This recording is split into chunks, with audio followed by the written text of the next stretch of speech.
नमस्कार, आदाब। Crime petrol dial 100 में आप सबका स्वागत है। तमाम तकलीफों के बावजूद इंसान जिंदगी से मोह नहीं छोड़ पाता और यही खूबसूरती है इसकी कि संघर्ष करते हुए भी एक एक पल को जी भर के जिया जाए। लेकिन कई बार परिस्थितियां इंसान के हक में नहीं होती और समस्याएं बड़ी लगने लगती हैं। जिसने धैर्य रखा वो पार उतर गया, लेकिन जो छटपटाकर बीच का और आसान रास्ता ढूंढने निकला वो गुमराह होकर अनर्थ के रास्ते पर निकल गया। और इस सब के बीच इस दुनिया में कुछ लोग ऐसे भी मौजूद हैं जो किसी की मजबूरी को भुनाने के लिए हमेशा तैयार रहते हैं, लेकिन वो ये भूल जाते हैं कि गलत काम चाहे कितनी भी होशियारी से क्यों ना किया जाए, वो कभी ना कभी सामने आ ही जाता है। सोनाली, सोनाली, सोनाली, देखो 9:30 बज गए। रिजल्ट लगा क्या? जल्दी कर। पापा, आप तो जानते हो ना मैंने कितनी मेहनत की है, तो प्लीज पापा मुझे अच्छे नंबर देना, please please please please please.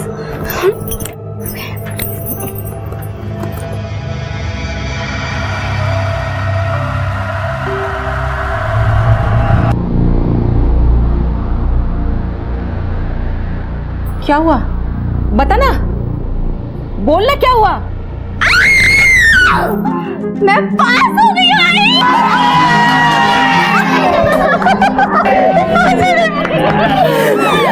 मेरे कितने परसेंटेज मिले ये तो बता।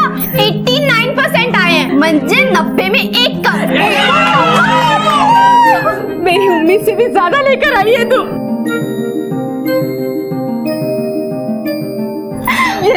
ये ले पैसे, जल्दी जाके मिठाई लेके आ। मला सर्वांचं तोंड गोड करायचं। जा जल्दी। सब लोग मेरा वेट करना। हाँ, मैं मिठाई लेके आती हूँ, ठीक है? खूब हमारी है मैं तुझे।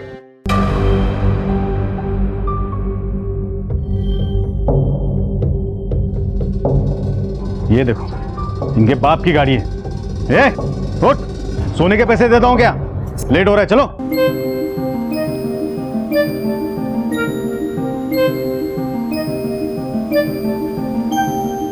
ये पेड़ा कैसे दिया? पेड़ा 500 रुपए किलो। 500। और ये बर्फी? बर्फी 1200 रुपए किलो। 1200। और ये लड्डू कैसे दिए? लड्डू 400 रुपए किलो। ठीक है, आप ना 1 किलो पैक कर दीजिए, पर जल्दी कर देना। हाँ, वो क्या है ना, मेरा आज रिजल्ट आया, 89% मार्क्स आए। घर जाके सबको मिठाई खिलानी है। अच्छा, बधाई हो। ये लो, मेरी तरफ से। थैंक यू भाई 1 किलो लड्डू पैक करो, जल्दी आ जाओ। साहब, वो सीधा ऑफिस चलना है या पहले मंदिर जाना है? रोज कहाँ जाते हैं हम लोग? हाँ, पहले मंदिर ही जाते हैं ना। कितने साल से काम कर रहा है तू? रोज रोज वही सवाल पूछेगा? मंदिर चल पहले। जी सर।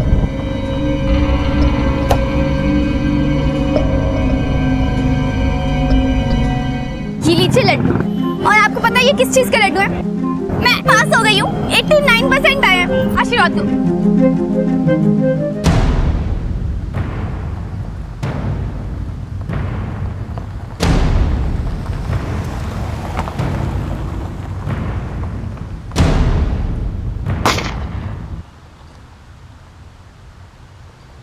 चल चल चल चल। अबे क्या करता है? भाग यहाँ से, भाग। भाग भाग। चल चल, भगा भगा। मिलो मिलो, इधर आ, चल गाड़ी निकाल, गाड़ी निकाल, चल जल्दी चल।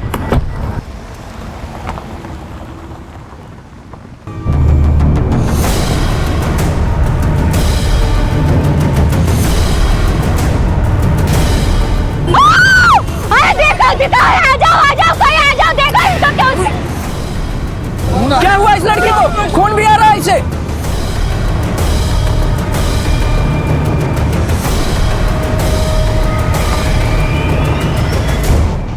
जब भी देखो टाइम पास करती रहती है। पढ़ने के लिए बोला तो इसे नींद आती है। हाँ, जब भी देखो टाइम पास। कितने नंबर लेके आई थी तू नबीला? हाँ, नशीब माझे के कांटा और पास तरी झालीस।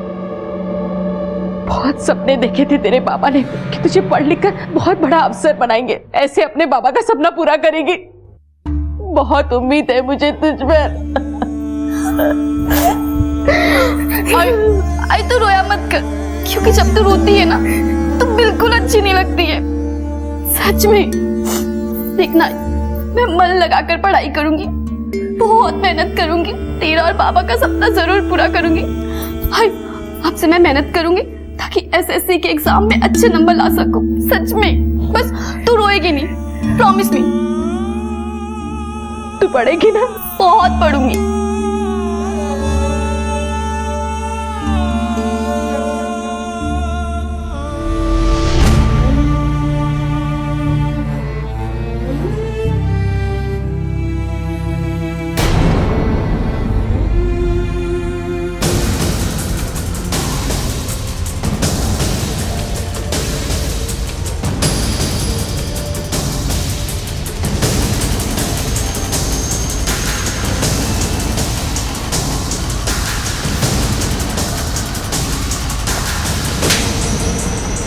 बच्ची मरी पड़ी है और उसकी तुम वीडियो बनाकर सोशल मीडिया पे अपलोड करोगे ताकि तुम्हारे जैसे लोग उसे लाइक करें। शर्म आनी चाहिए तुम्हें। हटो यहाँ से बाबा, हटाओ सब लोगों यहाँ से।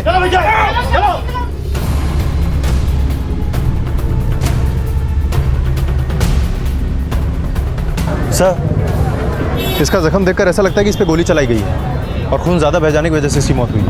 कदम, सर, सोचने वाली बात तो ये है कि इतनी छोटी सी बच्ची को कोई क्यों गोली मारेगा?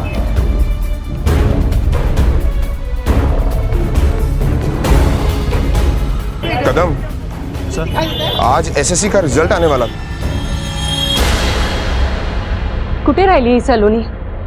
मिठाई खाने वाले सब चले गए और ये अभी तक मिठाई लेके नहीं आई। मासी, मासी, उधर सोनाली ताई का उधर मंदिर के पास शायद एक्सीडेंट हुआ है। क्या? सोनाली, सोनाली, सोनाली! सर, वो बच्ची यहीं से मिठाई लेकर गई थी। एसएससी में 89% मार्क मिला था उसे। साहब, वो लड़की ने तो मुझे मिठाई खिला दी, बहुत अच्छी लड़की थी। एक आदमी तो बाइक वालों को पकड़ने की कोशिश कर रहा था, पर साहब वो दोनों बाइक वाले भाग गए। शायद उन्होंने ही गोली चलाई होगी। ठीक। पूछताछ से ऐसा लगता है कि ये केस कोलैटरल डैमेज का है, क्योंकि गोली किसी और के लिए चलाई गई थी। लग गई इस बेचारी लड़की को। कदम सर, चेक करो इस मंदिर में सीसीटीवी कैमरा है, और अगर है तो हो सकता है उसकी फुटेज से हमें ये पता लगे कि यहाँ पर हुआ क्या था, और इस लड़की के बारे में सारी इंफॉर्मेशन निकालो। ठीक है सर। कहाँ है सोनाली? सोनाली! सोनाली, क्या हुआ तुझे? घर में सब जन इंतजार कर रहे हैं, सबको भरोसा करना है ना? तो पास आके, तो चल, सोनाली! ठीक है, मैं चिल्लाई तो। संभालिए अपने आप को, वो मर चुकी है। यार क्या बोले? वो मेरी बेटी है, मुझे छोड़ के कहीं नहीं जा सकती है। अरे इसको तो कॉलेज में एडमिशन करना है, इसको बड़ा अफसर बनना है, अपने आई बाबा का सपना पूरा करना है। ये ऐसा मजाक नहीं कर सकते मुझे। मीनाक्षी ताई, आप नहीं सो रहे, मैं मर चुकी है।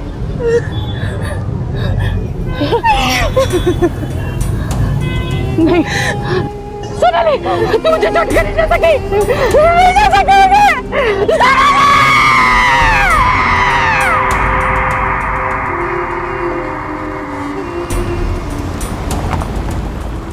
कहते हैं कि जिंदगी और मौत ऊपर वाले के हाथ में होती है। जन्म के साथ ही मौत का भी समय तय हो जाता है। ये सच है कि गोली सोनाली को लगी थी, लेकिन ये भी सच है कि वो उसके लिए नहीं चली थी। हमला आनंद पर हुआ और मौत सोनाली की हुई। आनंद पर यह हमला किसने और क्यों किया था? क्या सच्चाई थी इस हमले की? और ऐसा क्या घटा था आनंद की जिंदगी में कि जिसकी वजह से कोई उसकी जान लेना चाहता था?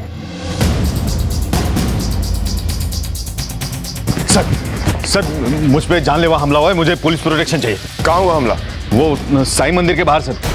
मेरी जान को खतरा है, मुझे पुलिस प्रोटेक्शन चाहिए सर। पहले आप ये बताइए कि हुआ क्या?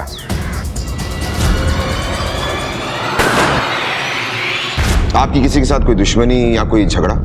अब हमारे बिजनेस में लोग अक्सर दुश्मनी पाल लेते हैं। वैसे क्या बिजनेस करते हैं आप? मेरी लोन एजेंसी है। हाँ, हो सकता है किसी डिफॉल्टर ने हमला करवाया। शायद आपको पता नहीं, आप पर जो हमला हुआ उसमें एक मासूम बच्ची की जान चली गई। सर, उसने मुझे मारने के लिए गोली चलाई थी। वो मुझे नहीं लगी, किसी और को तो लगनी थी। आप मुझे पुलिस प्रोटेक्शन दीजिए, मेरी जान को खतरा है। सर, वो सोनाली की मां मीनाक्षी कुंटी आई। सोनल मेरे जीने का आखिरी सहारा थी। देखिए, जो गोली चलाई गई वो आपकी बेटी के लिए नहीं थी। बाय मिस्टेक वो बीच में आ गई। क्या बोलते हैं साहब तुम्हें? वो किसी और मेरी बेटी की जान गई इसमें, मेरी बेटी की जान गई इसमें। साहब, आप मेरे तरफ तो ध्यान दो।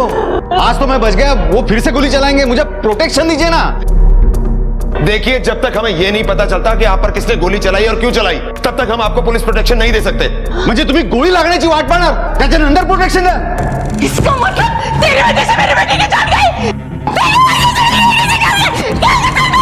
मैंने नहीं बोला था उसको बीच में आने के लिए। कितनी बेशर्म है तू। हाँ, मुझसे माफी मांगने के बजाय मुझे ही कोस रहा है तू। देख, अगर तेरी ये बुरे कर्मों की वजह से हुआ है ना, तो ऊपर वाला तुझे जरूर सजा देगा। एक आई का शाप है तुझे। भगवान तुझे कभी माफ नहीं करेगा। जय मां, भगवान तुझे कभी माफ नहीं करेगा।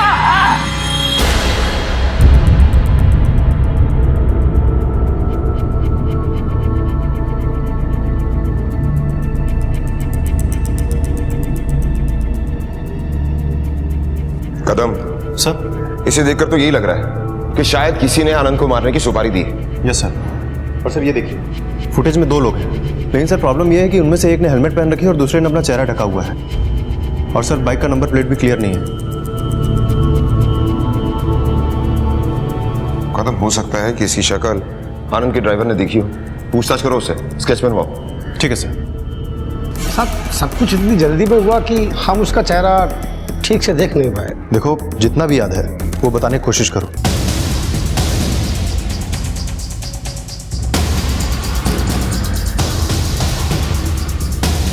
हो गया? ध्यान से देखो इसे। यही वो आदमी जिसने गोली चलाई थी? सब ऐसा ही लगता है, थोड़ा थोड़ा। ठीक है, जाओ।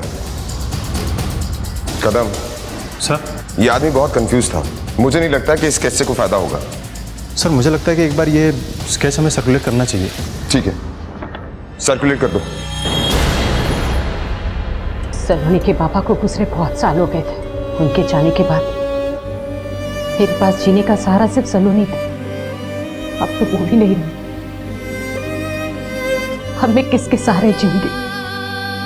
मेरी बेटी ने अब तक तो पूरी दुनिया देखी भी नहीं। वो कलेक्टर बनना चाहती थी, अपने आही पापा का सपना पूरा करना चाहती थी। अब मैं किसके सहारे जीऊंगी? मेरे जीने का कोई मकसद भी नहीं है। अब मुझे मेरी मौत का इंतजार है। प्लीज संभालिए अपने आप को। और किसने कहा कि आपके पास मकसद नहीं? अभी सोनाली को न्याय मिलते हुए देखना है आपको। देखिए, हम पूरी कोशिश करेंगे कि सोनाली के कातिल को जल्द से जल्द पकड़ लें।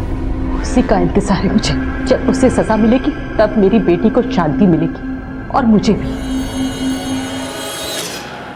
आपका शक सही था। हमने सीसीटीवी फुटेज चेक किए। किसी ने आपको मारने की सुपारी दी है। अच्छा ये बताइए, आपको किसी पे शक है? किसका नाम लूं मैं?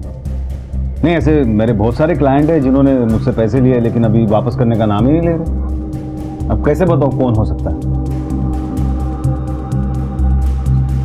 किसी और को कुछ करने की जरूरत ही क्या है सर? ये काम ही ऐसा करते हैं कि लोगों के दिल से बद्दुआ निकलती है।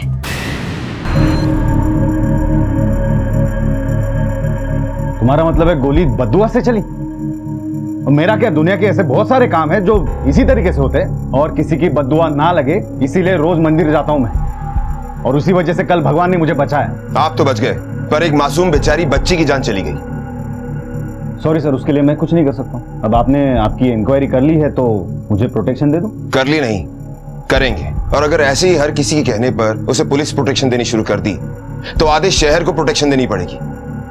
फिर हर किसी के साथ में एक हवलदार को तैनात करना होगा। देखिए, अगर वाकई आपको लगता है कि आप पर जो हमला हुआ है वो आपके बिजनेस की वजह से हुआ है तो हमें आपके सारे क्लाइंट्स की लिस्ट चाहिए। ठीक है कदम सर। ये आनंद और उसकी बीवी के बीच में कोई ना कोई प्रॉब्लम जरूर है। इम्पॉसिबल है कि एक पति पर हमला हो और उसकी पत्नी को जरा सी भी फिक्र ना हो। कदम सर। तुम एक काम करो, आनंद की बीवी की सारी इंफॉर्मेशन निकालो, पता करो कि इनकी आपस में क्यों नहीं पटती। ठीक है सर। और हाँ, तुम आनंद के घर में काम करने वाली बाई को पुलिस स्टेशन बुलाओ, उससे पूछताछ करो। कान लगाकर सुन रही थी वो। बहुत जबान चला रही थी ना पुलिस वालों के सामने। इसके बाद ज्यादा फूटी दिखाई ना, ये जबान है काट के रख दूंगा। साहब, ये दोनों तो सिर्फ नाम के पति पत्नी है। मैंने तो इन्हें पति पत्नी के जैसे रहते हुए कभी नहीं देखा। हमेशा लड़ाई झगड़ा करते थे। पिछले 2 साल से तो मेम साहब ने साहब के लिए व्रत सावित्री का व्रत रखना भी छोड़ दिया।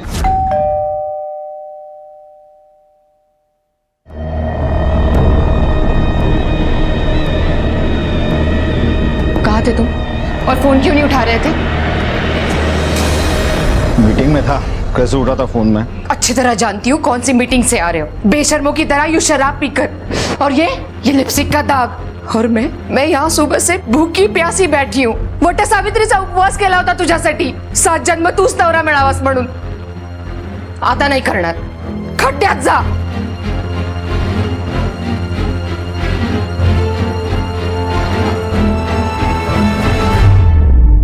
कदम सर।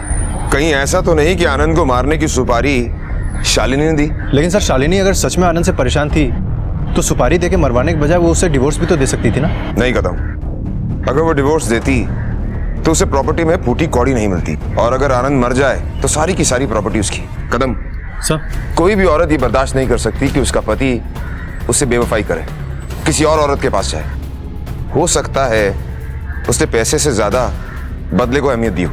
एक काम करो, शालिनी की सारी डिटेल्स निकलवाओ, कॉल रिकॉर्ड्स निकलवाओ, पता करो कि वो कैसी इंसान है, और हाँ, आनंद के भी सारे रिकॉर्ड्स निकलवाओ।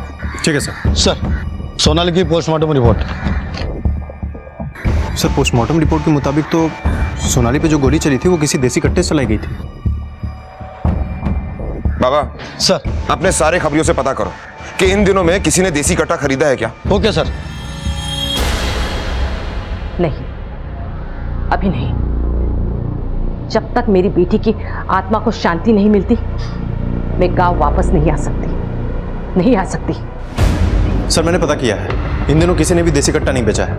और सर, मैंने आनंद की वाइफ शालिनी के बारे में भी इंक्वायरी की है। उसका किसी गैर मर्द के साथ कोई ताल्लुकात नहीं है, इसलिए सर उस पर शक करना बेकार है। कदम सर, ये उन क्लाइंट्स की लिस्ट है जिन्हें आनंद ने लोन दिया है, और ये लोन गवर्नमेंट रूल के तहत नहीं है। लेकिन सर, लोन की अमाउंट तो काफी कम है, 5 से 10 लाख ही है। 5 से 10 लाख की अमाउंट कोई छोटी अमाउंट नहीं होती कदम, और ऊपर से इनलीगल। अगर कल आनंद को कुछ भी हो जाए तो लोन की रिकवरी नहीं हो सकती। कदम, ही काम करो सर, इस लोन के जितने भी डिफॉल्टर हैं सबसे पूछताछ करो। हो सकता है ये काम उन्हीं में से किसी एक ने करवाया। ठीक है सर।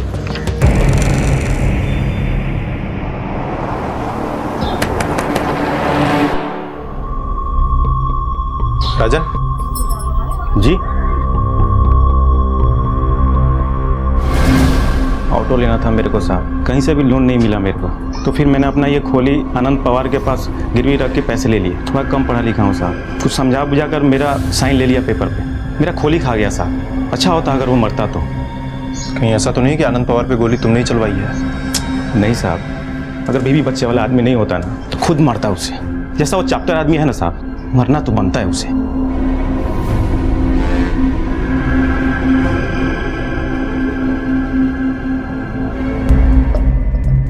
ऊपर वाला गवाह है साहब, मैं ऐसा कुछ नहीं किया जैसे आप सोच रहे। तेरा रिकॉर्ड चेक किया है मैंने, पिछले 4 महीने से तूने लोन की किस्त नहीं भरी।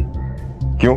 साहब, ये मेरी बच्ची है, कैंसर है इसको, इसी के इलाज के वास्ते पैसे लिया था साहब, और अब तो वो भी नहीं हो रहा है साहब। मैं अपनी मजबूरी के बारे में आनंद भाई को बोला था, वो भी मुझे थोड़ी मोहलत देने के लिए मान गए थे। आज नहीं तो कल जो भी निकलता है देना तो है ही ना साहब। आज उसकी केमोथेरेपी है, जेब में एक पैसा भी नहीं है। अभी आप ही बोलिए मैं क्या करूं? अपनी आंखों के सामने अपनी बेटी को मरते देखना पड़ेगा।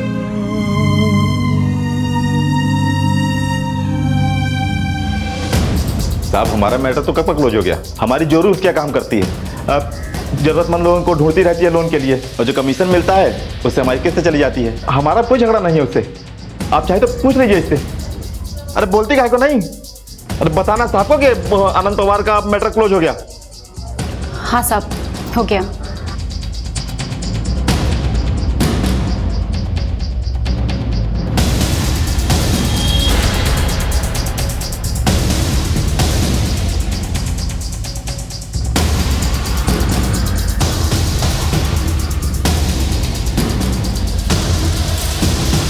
सर, प्रशांत का घर तो यही है, लेकिन यहाँ ताला लगा हुआ है।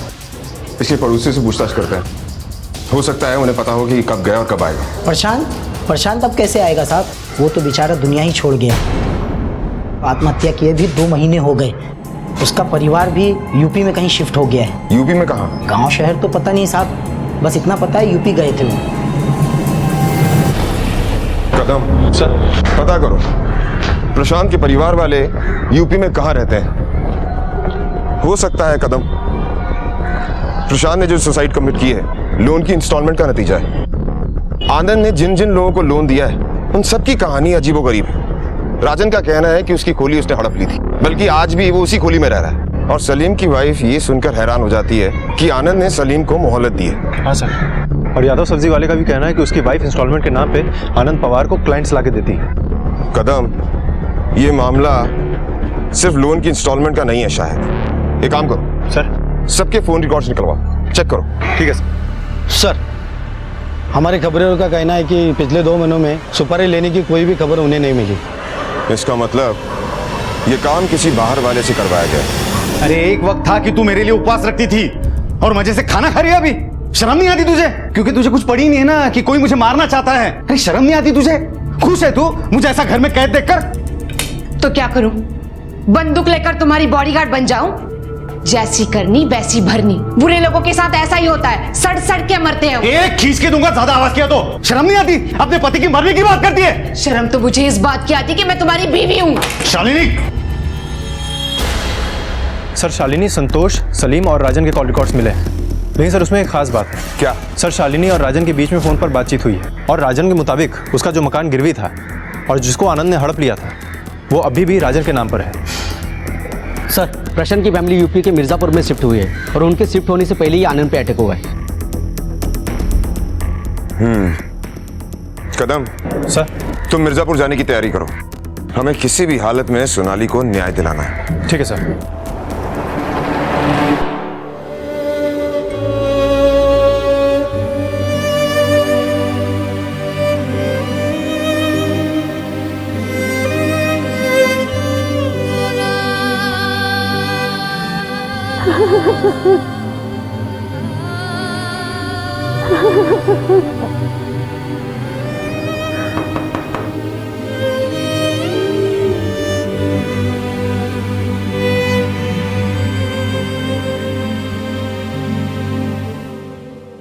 आप कौन?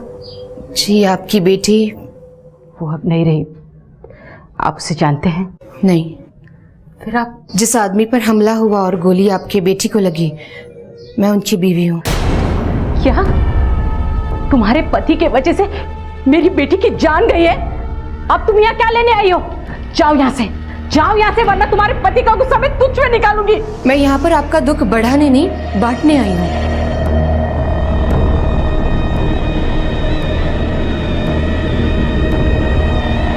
पैसे देकर तू मेरा दुख बांटने आई है यहाँ?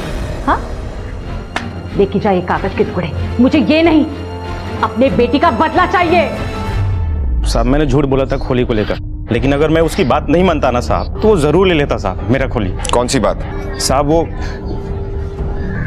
तू अंदर जा, जा अंदर जा। अब बता, कौन सी बात? साहब उसने मेरा खोली इसलिए नहीं लिया क्योंकि मैंने इसको भेजा था उसके पास। साला इतनी कीमती चीज रखे, काम होते ही इसे मैं घर भेज दूंगा।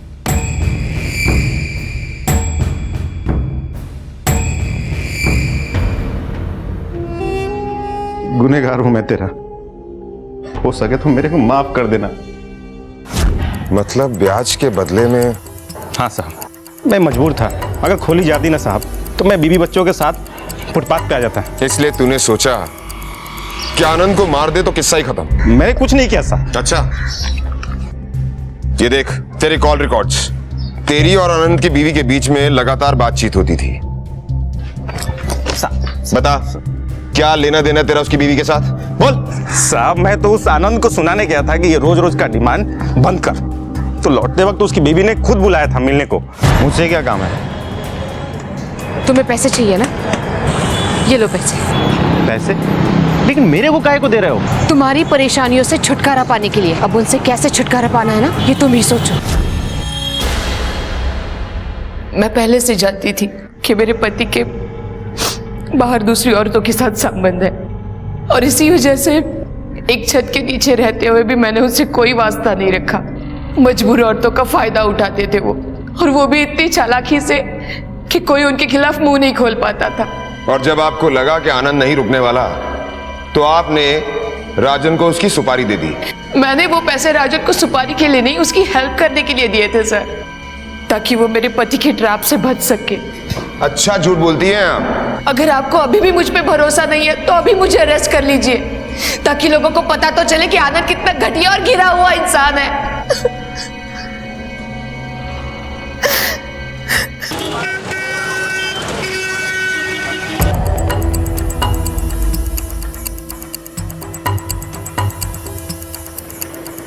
सुनो। हाँ सर। ये प्रशांत पांडे जी की फैमिली कहाँ रहती है? सर वो जो सामने घर है ना, उन्हीं का है। आपके पति ने आत्महत्या क्यों की थी? साहब जो हो गया वो हो गया। मुझे इस बारे में कोई बात नहीं करनी, और वैसे भी वो वापस थोड़ी आ जाएंगे। देखिए, आप इस मामले को जितने हल्के में ले रही हैं इतना हल्का है नहीं। इस केस में एक मासूम लड़की की जान जा चुकी है, इसलिए अगर आप हमारे सवालों का जवाब देंगे तो शायद हम उसके कातिल को सजा दिला पाएं। इसलिए आप प्लीज़ हमें बताइए कि आपके पति प्रशांत पांडे जी ने आनंद पवार से लोन लिया था या नहीं? हाँ, उनका कपड़े का धंधा था और उन्हें उसमें बहुत बड़ा घाटा हो गया था, जिसे फिर से शुरू करने के लिए हमें बहुत सारे पैसे चाहिए थे। तो फिर हम लोन लेने के लिए आनंद पवार के पास गए। मुबारक हो, आपका लोन पास हो गया है। और मैं बता नहीं सकता कि ये आप लोगों की मदद करके मुझे कितनी खुशी हो रही है। शुरू में किस्त जा रही थी, पर कुछ टाइम के बाद हम लोन नहीं चुका पा रहे थे और तभी हमें आनंद पवार ने अपने ऑफिस बुलाया। अरे 6 महीने से एक भी किस्त नहीं दिए तुमने। आज भी अगर पैसे नहीं दिए ना तो तुम्हारी दुकान और माल दोनों पर कब्जा करना पड़ेगा मुझे। नहीं नहीं आनंद भाई, ऐसी नौबत कभी नहीं आएगी। बस थोड़ा सा समय मुझे और दे दीजिए, मैं आपका सारा पैसा वापस कर दूंगा आनंद भाई।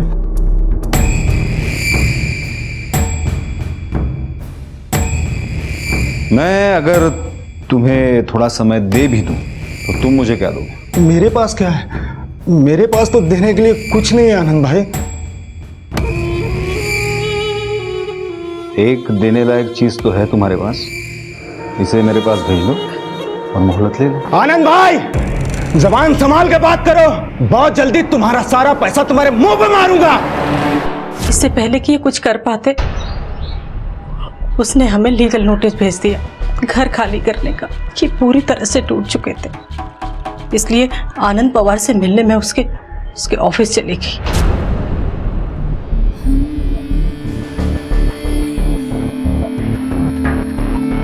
हम किसी चीज के लिए ना नहीं बोलेंगे, बस आप हमसे वादा कीजिए, पैसों के लिए हमारे पति को आप परेशान नहीं करेंगे। ये बात इनको पता चल गई, ये बर्दाश्त नहीं कर पाए। एक दिन इन्होंने आत्महत्या कर ली और फिर हम सब यहाँ चले आए।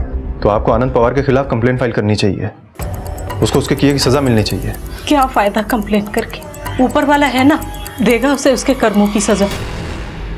यह साबित हो चुका था कि आनंद एक गलत इंसान था, लेकिन पुलिस के पास ऐसा कोई पुख्ता सबूत नहीं था जिसकी बिना पर वो उसके खिलाफ कोई एक्शन ले पाए। दूसरी तरफ सोनाली के कत्ल का अब तक कोई भी सुराग पुलिस के हाथ नहीं लगा था। ऐसा महसूस हो रहा था कि जैसे कभी कोई सुराग था ही नहीं। और तभी एक ऐसी घटना घटी जो शायद पुलिस के इस गतिरोध को बेच सकती थी।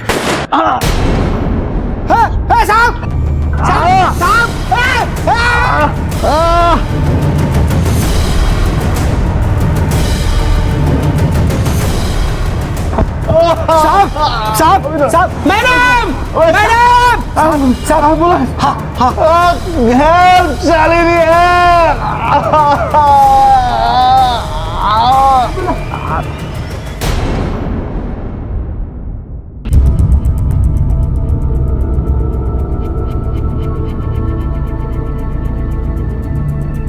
मीनाक्षी ताई, कहाँ से आ रही हो? काही नाश्ता आणू का? नको, मला भूख नहीं है। अरे और कितने दिन भूखी रहोगी? जाने वाले को कोई नहीं रोक सकता। तू क्यों इतना परेशान हो रही है? मैं आज गाँव जा रही हूँ।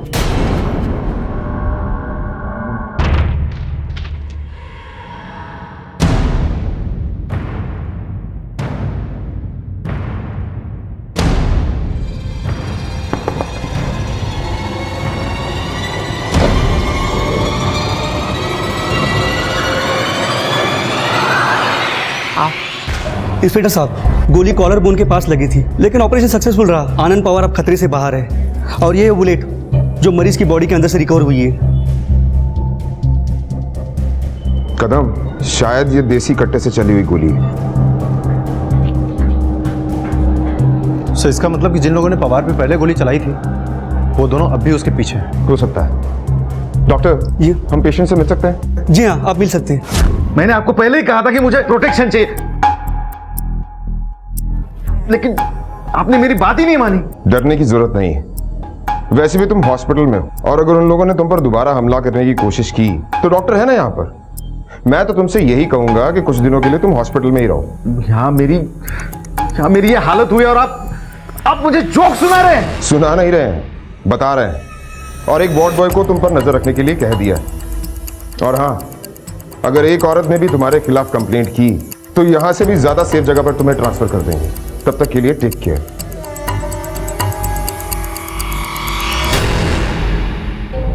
कदम सर, सिविल में यहां कांस्टेबल्स तैनात करो।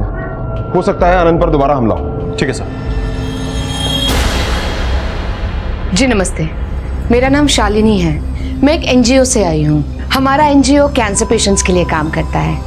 वो हॉस्पिटल से पता चला कि आपके यहाँ कोई कैंसर पेशेंट है, तो आपके लिए कुछ मदद लाई थी मैं। ये कुछ पैसे हैं, अरे ले लीजिए, आप ही के लिए हैं, प्लीज।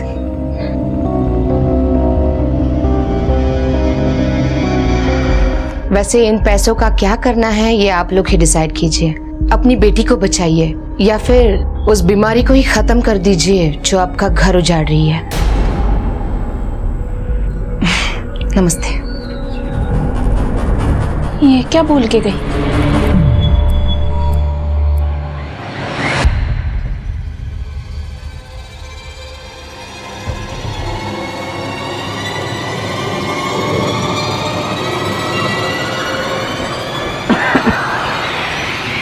आनंद पवार कौन से रूम में है? सीढ़ी से ऊपर जाके राइट। Thank you.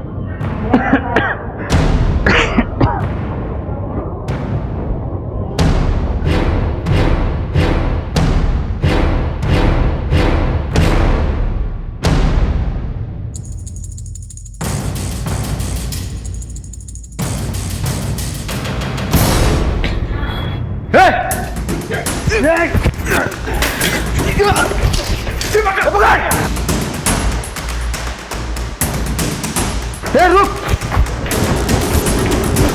पकड़ो।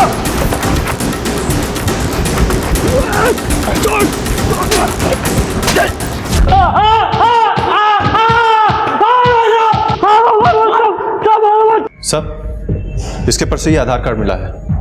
इसका नाम प्रकाश झंडे है। कदम सर, इसका प्रेजेंट पास्ट फ्यूचर सब पता करो। अगर स्पारी किलर का एक भी क्लू मिल गया ना, फिर देखते हैं ये आदमी कैसे मुंह नहीं खोलता।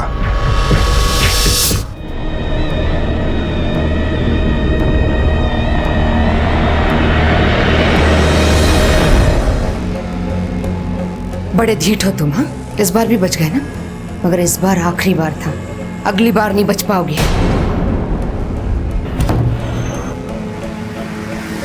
सर, ये प्रकाश झंडे नागपुर का मोस्ट वांटेड क्रिमिनल है, लेकिन इसमें भी खास बात यह है सर कि ये मीनाक्षी का सगा भाई है और सोनाली का सगा मामा। इसका मतलब आनंद के घर के बाहर जो हमला हुआ और जो हॉस्पिटल में हमला हुआ, उसके पीछे मीनाक्षी का हाथ था। हाँ साहब, प्रकाश माझा भाव है। मुझे पता है नागपुर में उसने क्या क्या कारनामे किए। सोनाली के जाने के बाद उसने मुझे फोन किया था, मैंने उसे सब बता दिया। लेकिन साहब, मैंने उसको नहीं बोला किसी को मारने के लिए। वो कल भी आया था, वो बोल रहा था कि हाँ, मैंने ही गोली मारा उसको। निशाना थोड़ा सा चूक गया ना, इसलिए बच गया साला। अब कल देख, उसके ना खोपड़ी में ही गोली उतारेगा मैंने तुझे मना किया था ना कुछ भी करने से। तेरी इसी गुंडागर्दी की वजह से मैं सोनाली को मुंबई लेकर आई, और अब अरे लेकर आई थी तो फिर कहाँ गई सोनाली, बोलना। वो साला आनंद पवार की लोंडियाबाजी की वजह से मेरी भांजी मर गई है।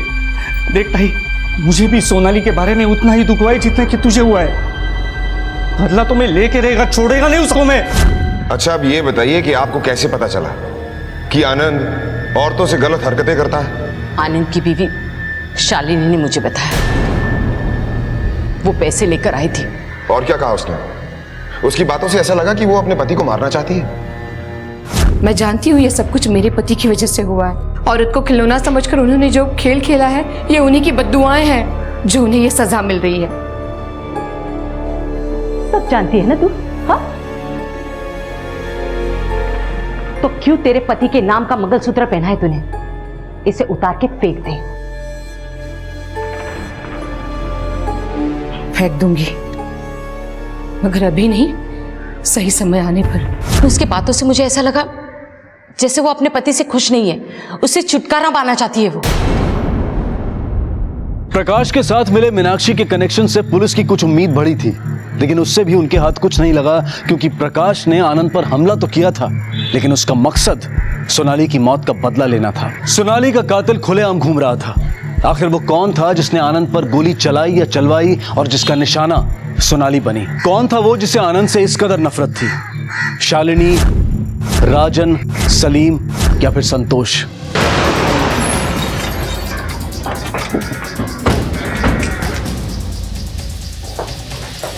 जी? हमारे पास आपके घर का सर्च वारंट है। आपके घर की तलाशी लेनी है हमें।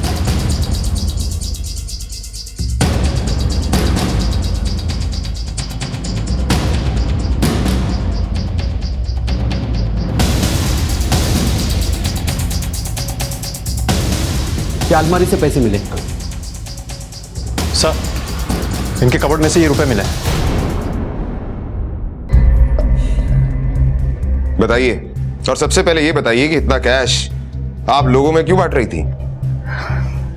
जी वो आनंद ने लोगों के साथ जो कुछ भी किया मैं उसे ठीक तो नहीं कर सकती, मगर ये पैसे देकर मैं उनका दुख कम करना चाहती थी, इसलिए ये कैश सबको दे रही थी। इतना कैश आपके पास आया कहां से? मैंने अपनी ज्वेलरी बेचकर ये कैश लाया है। एक मिनट।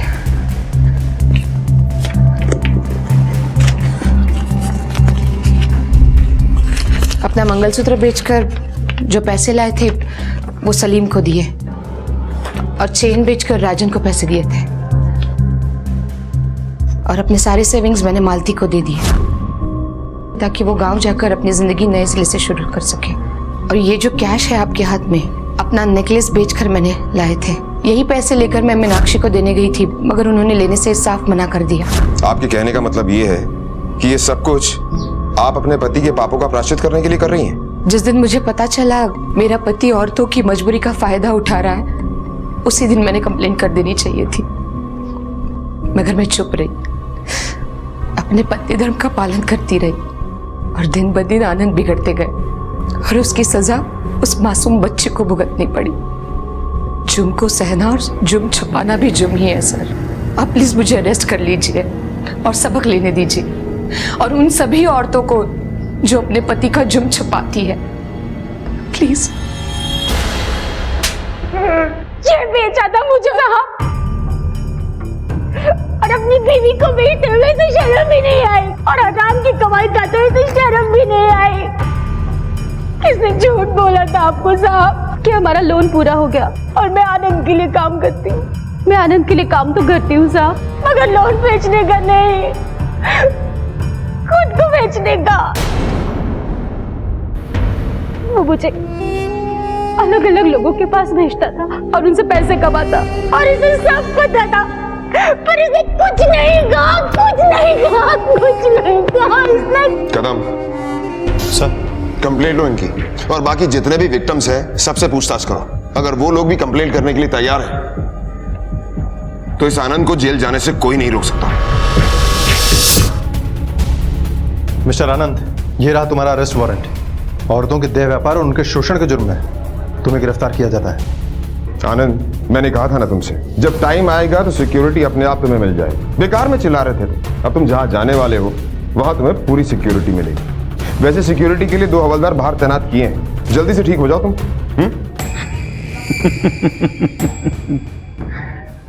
इंस्पेक्टर, तुम मेरा कुछ नहीं बिगाड़ सकते। वो सारी औरतें बालिग थी, खुद आई थी अपनी मर्जी से। 24 घंटे के अंदर बेल लेके दिखाऊंगा। एक्चुअली ना, मुझे बाहर आने की जल्दी भी नहीं है। हाँ, बाहर मेरी जान को खतरा है तो अंदर ही सही।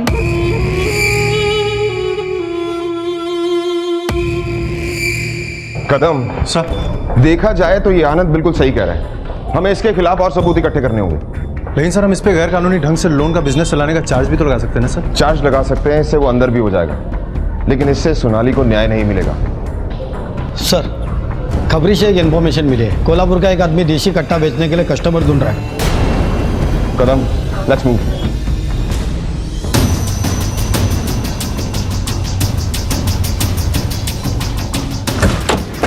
बाबा। हाँ सर। यही जगह है? हाँ सर, यही जगह है। कदम सर, अपनी अपनी पोजीशन ले लो। तुम गाड़ी आगे ले जाओ।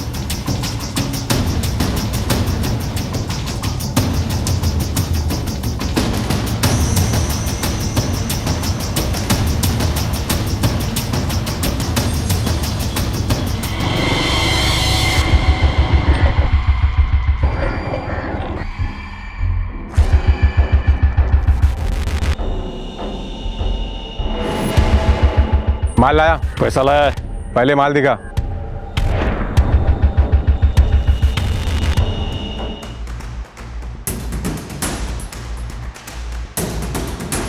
अरे भाग, पुलिस पुलिस भाग!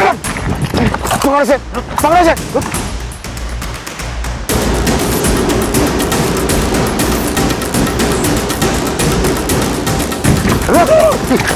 रुक, चल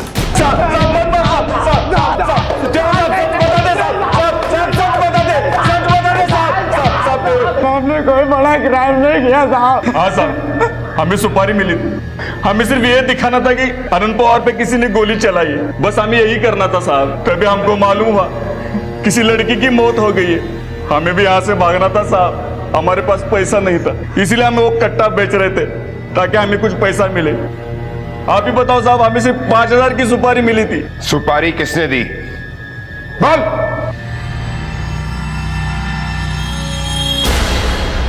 मैंने उनको खुद पर गोली चलवाने की सुपारी दी थी। क्यों?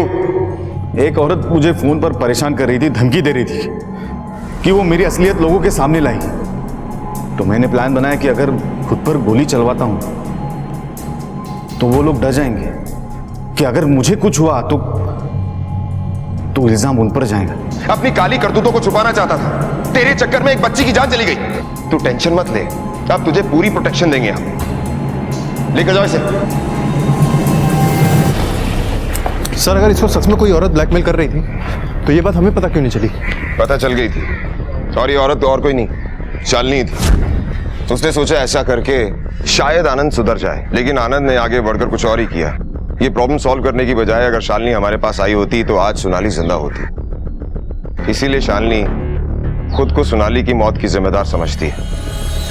अगर किसी बेहद मुश्किल सवाल का कोई आसान उपाय है तो जांच की जरूरत है कि कहीं ये किसी संकट की दस्तक तो नहीं, क्योंकि आनंद जैसे लोग समाज में भरे पड़े हैं और वो किसी आसान उपाय से हमें फंसाने की पूरी कोशिश कर सकते हैं। आनंद को गैर कानूनी तरीके से लोन कंपनी चलाने और देह व्यापार, जालसाजी, शोषण और शारीरिक उत्पीड़न के लिए, और प्रकाश को अपने पिछले अपराधों और आनंद पर हमला करने के लिए गिरफ्तार किया गया। राजेश और शरद को गैर कानूनी हथियार के इस्तेमाल और सोनाली के कत्ल के लिए, और संतोष, राजन और सलीम को जबरदस्ती अपनी बीवियों से देह व्यापार करवाने के लिए गिरफ्तार किया गया, और ये सभी इस वक्त न्यायिक हिरासत में हैं। दीदी, मुझे नींद नहीं आ रही। मम्मी कब आएगी? शायद मम्मा आ जाएंगी, तुम सो जाओ।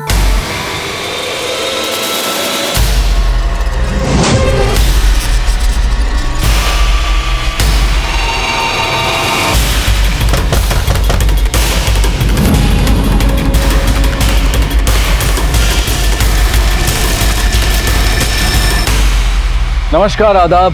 क्राइम पेट्रोल डायल 100 में आप सबका स्वागत है। हमारे समाज में अक्सर महिलाओं के आत्मबल को कमजोर करने की कोशिशें की जाती रही हैं, और ऐसा करने के पीछे कुछ लोगों की ये विकृत मानसिकता होती है कि औरतें पुरुषों की बराबरी नहीं कर सकती। आज की ये कहानी ऐसे कई सवाल खड़े करती है जिनका अगर सही जवाब निकाला जाए तो समाज में बहुत बड़ी तब्दीली आ सकती है। हमारे समाज में औरत कामकाजी हो या गृहिणी, उन्हें रिश्तों और जिम्मेदारियों की ऐसी बेड़ियों में जकड़ दिया जाता है जिनमें उन्हें मिलती है तो सिर्फ गुलामी।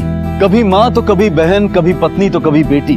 क्या कुदरत द्वारा बनाया गया महिलाओं का कोमल हृदय सिर्फ हमारे शोषण के लिए बना है? क्या कभी हमने उन्हें नजदीक से जानने की कोशिश की है, उनकी इच्छाओं को समझने की कोशिश की है?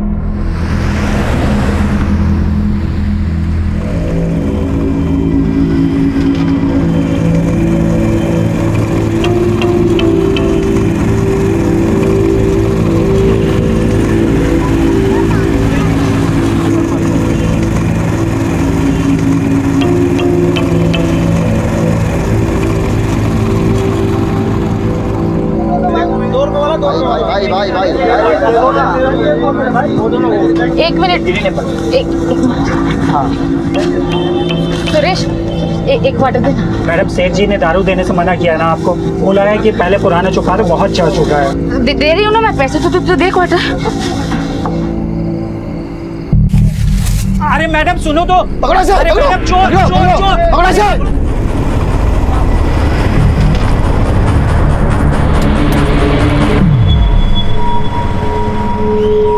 अरे भैया क्या बैलगाड़ी की तरह चला रहे हो, थोड़ा तेज चलाओ ना।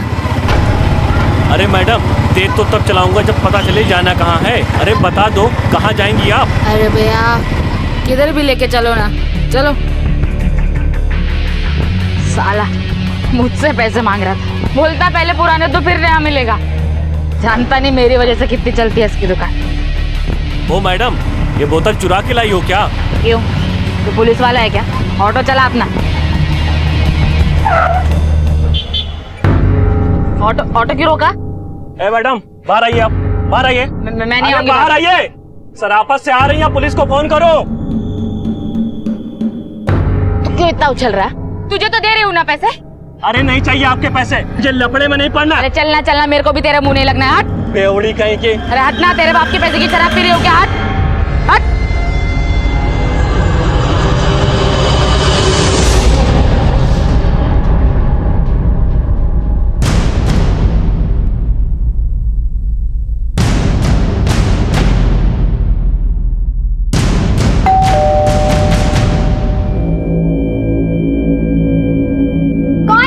तो दरवाजा खोल, बताता हूँ कौन हूँ मैं। नहीं, पहले आप बताइए कि आप हैं कौन। अरे तुम्हारी मम्मी दारू की बोतल लेकर भाग गई हमारी दुकान से।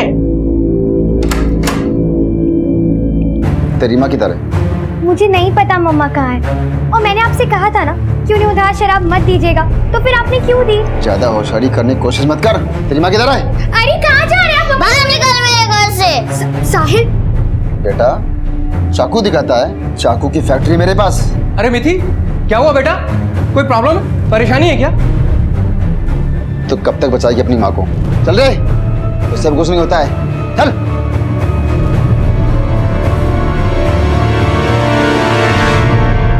चार साल पहले अंजलि का अपने पति से तलाक हो गया था, जिसके बाद मानसिक तनाव में आकर अंजलि शराब की लत में डूब गई थी। वो अपनी माँ होने की जिम्मेदारी को भी ठीक से नहीं निभा पा रही थी। हर माँ की तरह अंजलि भी अपने बच्चों से बहुत प्यार करती थी, लेकिन नशा एक ऐसी आदत है जिसमें एक बार अगर कदम रखा तो बाहर निकलना इतना आसान नहीं होता। और अंजलि की इन्हीं गलतियों का खामियाजा उसके बच्चों को भुगतना पड़ा। लेकिन ये हालात सिर्फ शुरुआत थे उस अंजाम के जिसका अंदाजा किसी को ख्वाबों ख्यालों में भी नहीं था।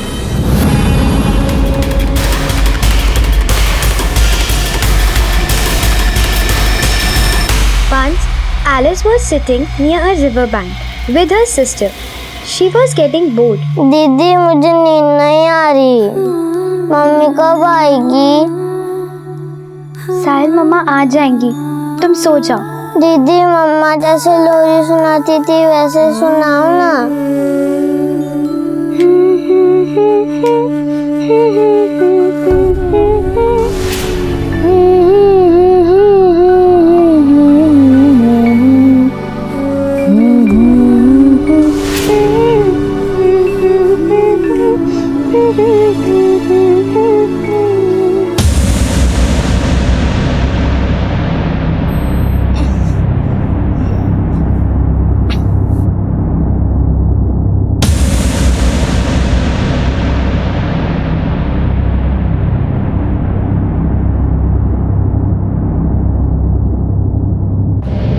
अरे मिथि इतनी रात में अकेली कहाँ जा रही हूँ? इस वक्त निकलना ठीक नहीं है। कहो तो मैं चलूँ साथ में? देखो भैया, आप मुझे हाथ मत लगाया करो, वरना आपकी कंप्लेन कर दूंगी मैं। मेरी कंप्लेंट करें? बताता हूँ।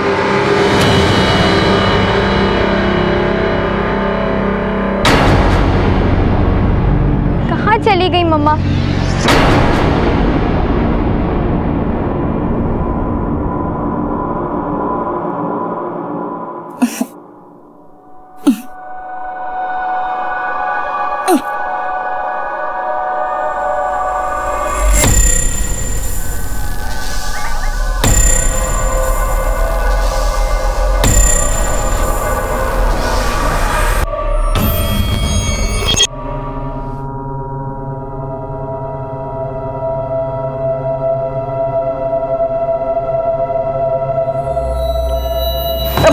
साला रोक।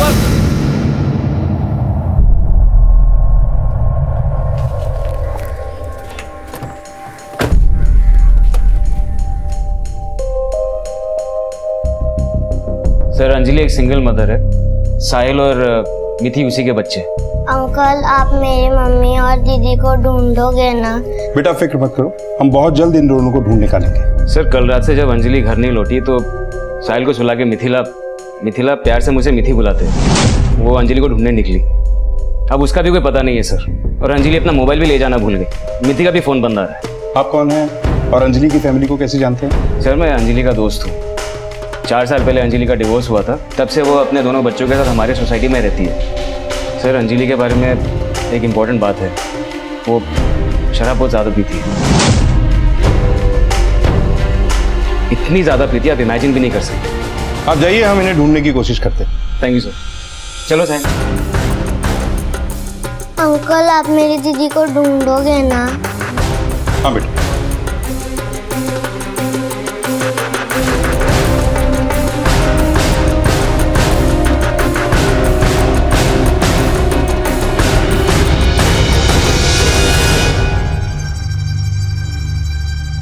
कल रात को अंजलि को यहाँ देखा?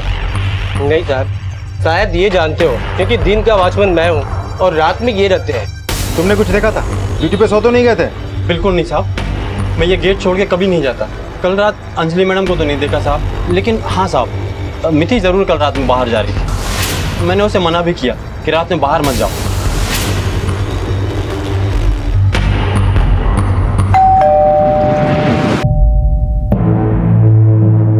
जी देखिए, आपकी पड़ोसन अंजलि के बारे में कुछ बात करनी थी। सर अंजलि के बारे में हम भी उतना ही जानते हैं जितना बाकी लोग जानते हैं। उसका तो रोज का है सर। देखिए, नया ये है कि अंजलि के बाद अब मिथि भी गायब है। छोटी बच्ची, उसके गायब होने की क्या वजह हो सकती?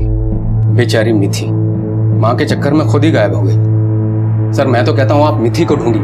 अंजलि तो कहीं ना कहीं मिल ही जाएगी, किसी पार्क में या गटर में पी के पड़ी होगी वो। अंजलि के बारे में और क्या जानते हैं आप? 1 नंबर की बेवड़ी है सर, पति तो उसका है नहीं, खुली छूट मिली हुई है। सोसाइटी का माहौल खराब करके रखा है उसने, रात रात भर बाहर घूमती रहती है। बेचारी मिथि माँ के चक्कर में खुद ही गायब हो गई। सर मैं तो कहता हूँ आप मिथि को ढूंढिए। अंजलि तो कहीं ना कहीं मिल ही जाएगी, किसी पार्क में या गटर में पी के पड़ी होगी वो। अंजलि के बारे में और क्या जानते हैं आप? 1 नंबर की बेवड़ी है सर, पति तो उसका है नहीं, खुली छूट मिली हुई है। सोसाइटी का माहौल खराब करके रखा है उसने, रात रात भर बाहर घूमती रहती है। सर मैंने आसपास के लोगों से अंजलि के बारे में और भी जानकारी हासिल की है। उसे शराब की बहुत बुरी लत है। इससे पहले भी कई बार रात रात भर वो बाहर थी, यहाँ तक कि 2-2 दिन तक घर वापस नहीं लौटी। राज, मुझे अंजलि से ज्यादा मिथि की चिंता। छोटी बच्ची है, पता नहीं कहाँ होगी, किस हाल में होगी। निकली तो थी वो अपनी माँ को ढूंढने, पर पता नहीं खुद ही कहाँ चली गई। जैसे जैसे वक्त बढ़ता जा रहा है, मिथि की जान को खतरा बढ़ता जा रहा है। आसपास के पूरे एरिया में मिथि और अंजलि की फोटो दिखाकर पूछताछ करो। और हाँ, इन दोनों की फोटो शहर के सारे पुलिस स्टेशन, हॉस्पिटल्स और मुर्दाघरों में सर्कुलेट करवा दो। मोबाइल डिटेल्स भी निकलवा दो।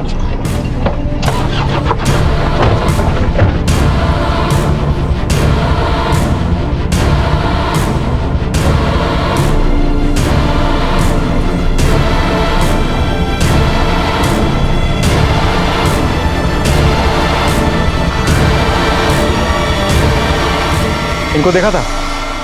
हाँ साहब, मैं इनको देखा था, वो पार्क में रात को किसी को ढूंढ रही थी।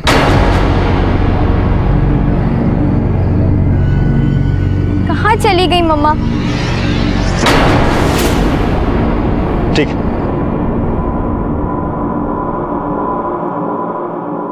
डरो मत बेटा, सब ठीक हो जाए। खाना खाया तुमने सुबह से? नहीं। आओ चलो बाहर जाके कुछ खाते हैं। चलो चलो।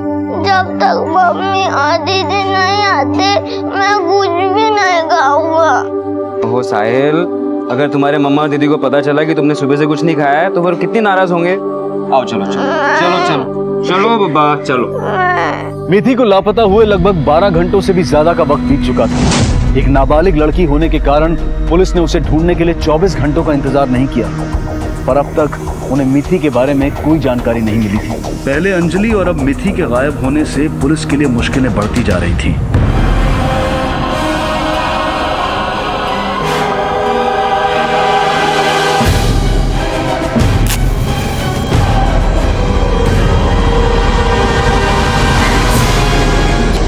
सर आसपास के सारे पुलिस स्टेशन, हॉस्पिटल्स और मुर्दा घरों में माँ और बेटी दोनों की तस्वीरें सर्कुलेट कर दी है, लेकिन अभी तक कोई जानकारी हाथ नहीं लगी।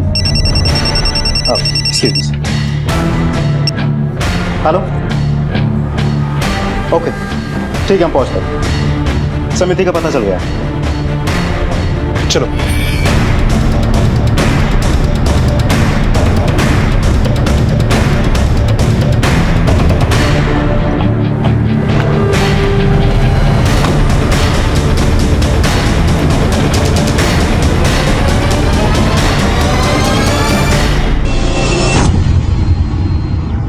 सर ये तो जिंदा है। एम्बुलेंस बुलाओ। आसपास अच्छे से सर्च करो।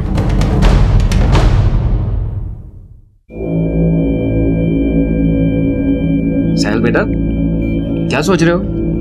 खाओ खाओ खाओ, सब ठीक हो जाएगा, खाओ। मम्मी और दीदी कहाँ होंगे? वो लोग अब तक वापस नहीं आए। पुलिस वाले उन्हें ढूंढ रहे हैं ना।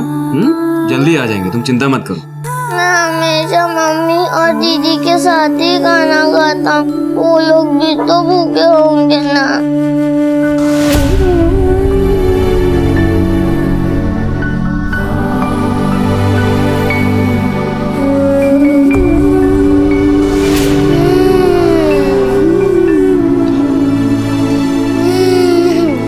चल बेटा, मत रो, मैं हूं ना तुम्हारे साथ।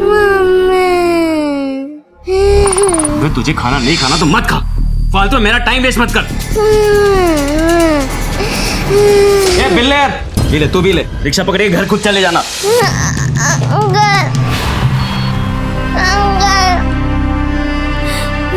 लो बेटा, पानी पी लो।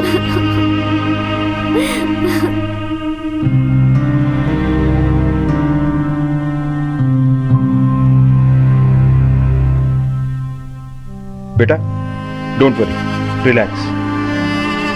बेटे बेटा, आपके साथ कल रात को क्या हुआ था? सर, कल रात मम्मा घर नहीं आई थी, तो मैंने सोचा कि मैं उन्हें सोसाइटी के आसपास चेक करके आती हूँ। शायद वो कहीं गिर गई होंगी। गार्डन वो हमेशा जाती है, मैंने वहां पे भी चेक किया, लेकिन वो नहीं मिली। फिर मैंने सोचा कि मैं ऑटो लेके आगे देख लेती हूँ। जब मैंने ऑटो लिया तो वो ऑटो वाला मुझे कहीं और ही ले गया और उसने मेरे साथ जबरदस्ती करने की कोशिश की। बेटा, उस ऑटो वाले की शक्ल याद है आपको? बहुत अच्छे से तो नहीं सर, लेकिन उसका ऑटो काफी ज्यादा कलरफुल था और उसमें ग्रीन कलर की लाइट्स लगी हुई थी। थैंक यू बेटा। मीठी ने जिस तरह के ऑटो की डिस्क्रिप्शन दी है, जवाहर नगर और पूरे एरिया में उसके बारे में पता करो, और अंजलि के बारे में इलाके के पूरे सीसीटीवी कैमरास को चेक करो। मुझे लगता है आपने नशे की लत की वजह से अंजलि खुद किसी मुसीबत में न पड़ गई। पॉसिबल है सर।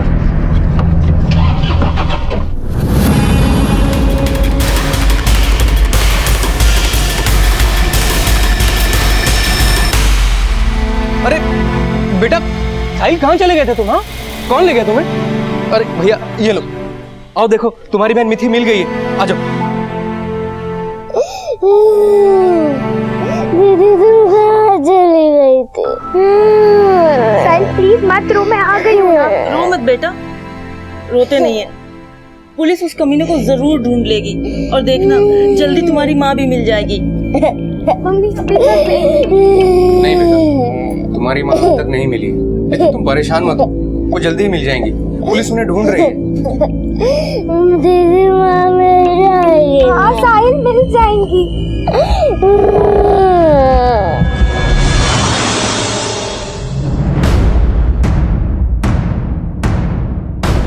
इसे जानते हो? जी सर। अंजलि के कुछ पैसे उधार थे तुम्हारे दुकान में। उसने जब तुम्हारे दुकान से शराब चुराई तो बदला लेने के लिए तुमने उसे उठा लिया। कहाँ रखा है? क्या किया उसके साथ? सर, ना तो मैंने उसको उठाया है, ना मैंने इसको कहीं रखा हुआ है। साहब, लगभग एक हफ्ते से हमने उसको देखा तक नहीं, और पिछले काफी दिनों से दुकान पर भी नहीं आई। साहब, अगर आपको उसके बारे में ज्यादा जानकारी चाहिए तो इसके एक्स हस्बैंड सतीश से बात कर लीजिए आप। सर, इनकी शादी जरूर टूट चुकी हो, पर झगड़ा इनके बीच में आज भी होता है। तुम्हें कैसे पता ये सब? साहब, पिछले 25 साल से हमारी दुकान यहाँ पर है, और इस इलाके की एक घर की खबर मेरे पास रहती है।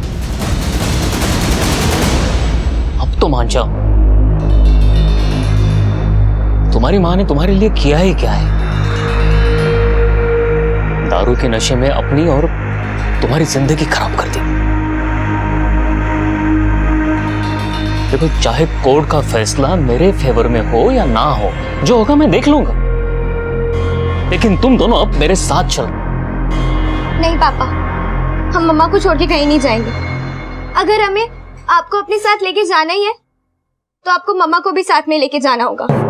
कितना जहर भर के रखा है उसने तुम्हारे दिमाग में। पापा, मुझे इस बारे में कोई बात नहीं करनी है, मैं जा रही हूँ। तुम रुको, हम चले जाते हैं। ठीक है, चले जाइए, कोई जरूरत नहीं है मुझे आप लोगों की।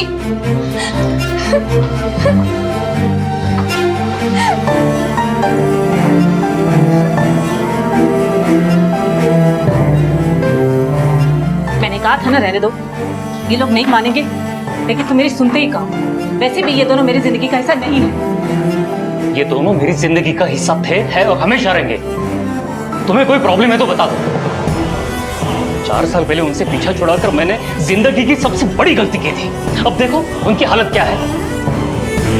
जो कुछ भी हो जाए, ये बच्चे मेरे साथ ही रहेंगे।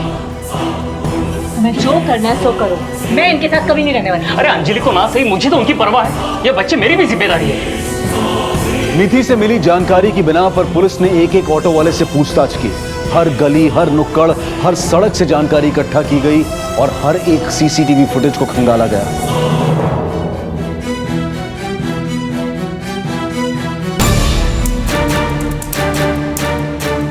आगे ले जरा, चल। आ जाने साहब। बता दो मैं चलना। ठीक है साहब, चलता हूँ।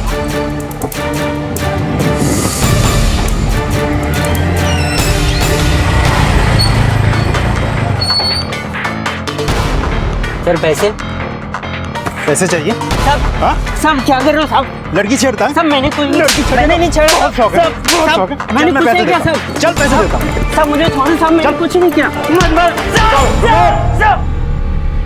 खड़ा खड़ा बोल।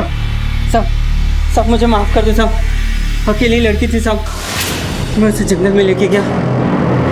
सर मुझे लगा मर गई वो, इसलिए मैं डर के भाग गया साहब। मैंने कुछ किया नहीं साहब। लोग आंखें बंद करके तुम पे भरोसा करते हैं कि तुम उन्हें उनकी मंजिल तक पहुंचाओगे, और तुम अच्छी तरह से मीटर डाउन करो इसका। तुम्हारे बारे में तुम्हारे ऑफिस से लेकर मोहल्ले तक हर जगह पूछताछ की। सब जगह से बस एक ही जवाब मिला कि तुम बड़े ही मतलबी किस्म के आदमी हो, सिर्फ अपने बारे में ही सोचते हो। इसीलिए तुमने अंजलि को भी छोड़ दिया ना। ना तुम्हें अंजलि की फिक्र है ना बच्चों की। वो तो तुम्हारी दूसरी बीवी को कोई बच्चा नहीं हुआ, इसलिए अचानक तुम्हारा पहली बीवी के बच्चों के बारे में सारा प्यार उमड़ा है। अगर मैं गलत हूं तो क्या वो सही है? क्या उसे बच्चों की जिम्मेदारी का एहसास था? उसने बच्चे अपने पास इसलिए रखे ताकि उसे हर महीने मुझसे एलिमनी मिलती रहे और उन पैसों को वो दारू में उड़ा सके। दूसरों को गलत साबित करके हम खुद सही नहीं हो जाते। कल शाम से लेकर रात तक तुम कहाँ थे? मैं अपनी बीवी के साथ था। उस दिन सतीश मेरे साथ था घर पर। मुझे पता है सतीश मतलब ही है, उसे अपने अलावा कुछ नजर ही नहीं आता। इसी बात से अंजलि भी डिप्रेशन में चली गई थी, इसलिए उसने ड्रिंक लेना शुरू कर दी। लेकिन सतीश ने उसकी हेल्प करने की बजाय उसे उसी के हाल पे छोड़ दिया। ये सब बात मुझे शादी के बाद मालूम पड़ी, लेकिन मैं क्या कर सकती थी? मेरे हाथ में तो कुछ नहीं था ना। हो सकता है मर्डर के लिए किसी और को हायर किया हो। क्या बात कर रहे हैं आप? सर उसकी शराब की आदतों की वजह से लीगली मैं उससे स्ट्रांग हूँ, तो उसे मार के मैं अपने पैरों पे कुल्हाड़ी क्यों मारूंगा? कोर्ट से इंसाफ मिलने में देर हो जाती है, इसलिए कुछ लोग अपने ही हाथ में तराजू पकड़ लेते हैं। कहीं ऐसा तो नहीं कि तुम्हारा भी सब्र टूट गया और तुमने ही? सर मुझे उससे मिले हफ्ते से ज्यादा का वक्त हो चुका है। सर ऑटो वाले ने तो अपना जुर्म कबूल कर लिया है कि वो मिथि को लेकर कहीं जा रहा था, लेकिन अंजलि का हमें अभी तक कोई सुराग नहीं मिला। राज, इस केस की ऐसी कोई गली है जो हमें गोल गोल घुमा रही है। एफआईआर के हिसाब से 22 तारीख को अंजलि गायब हुई, लेकिन उसके जानने वाले सारे लोग और शराब की दुकान वाले का यह कहना है कि पिछले 1 हफ्ते से उन लोगों ने अंजलि को नहीं देखा। लगभग 1 हफ्ते से हमने उसको देखा तक नहीं। ना ही उसके एक्स हस्बैंड से उसकी कोई बात हुई। सर मुझे उससे मिले हफ्ते से ज्यादा का वक्त हो चुका है। ना ही 22 तारीख को वॉचमैन ने उसे बाहर जाते हुए देखा। कल रात में अंजलि मैडम को तो नहीं देखा साहब, लेकिन हाँ साहब मिथि जरूर कल रात में बाहर जा रही थी। दाल में जरूर कुछ काला है। इस अंजलि के कॉल रिकॉर्ड्स का क्या हुआ? सर उसका फोन लास्ट 16 तारीख को एक्टिव था, उसके बाद से अब तक फोन इनएक्टिव है और लोकेशन तो घर की दिखा रही है। अंजलि के गायब होने की रिपोर्ट केतन ने लिखवाई थी। अगर अंजलि पहले ही गायब हुई थी तो केतन ने झूठी कंप्लेंट क्यों लिखा? राज, इस केतन को पुलिस स्टेशन लेके आओ, इसकी खातिर करनी होगी। सर, अंजलि की मोबाइल फोन एक्टिविटी और इस केस से जुड़े बाकी लोगों के बयान के आधार पर पुलिस को ऐसा लगने लगा था कि शायद अंजलि 22 जुलाई से नहीं बल्कि उससे भी पहले से गायब थी। और जब पुलिस ने अंजलि की सोसाइटी की सीसीटीवी फुटेज चेक की तो मामला आईने की तरह साफ हो गया। उस सीसीटीवी फुटेज में पुलिस को 16 जुलाई की शाम को अंजलि बाहर जाती हुई दिखाई दी थी, जिसके बाद से अंजलि अब तक लापता थी। आखिर क्या हुआ था अंजलि के साथ और मिथि ने यह बात पुलिस से क्यों छुपाई थी? दीदी खाना खा लो। खाना कहाँ से आया? मिश्रा अंकल के घर से। तू खा ले, मुझे नहीं खाना। दीदी प्लीज थोड़ा खा लो। साहिल मुझे नहीं खाना। मैं खिला देता हूँ।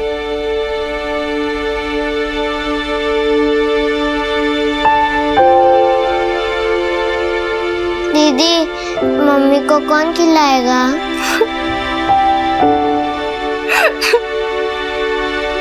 झूठी रिपोर्ट क्यों लिखवाई तुमने?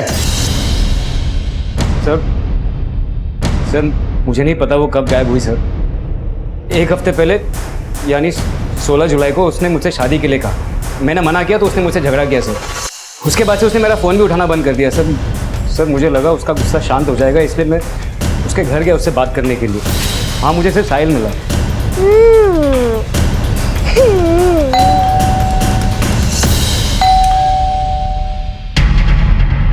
मम्मा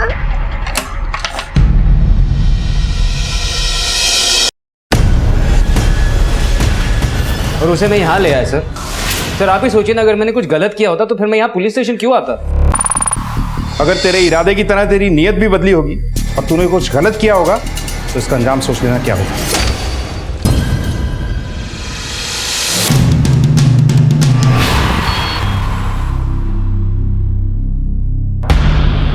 सर 16 तारीख के बाद मम्मा घर नहीं आई और मैंने पापा को भी इन्फॉर्म नहीं किया क्योंकि वो हमें अपने साथ ले जाते और मम्मा को भी नहीं ढूंढते।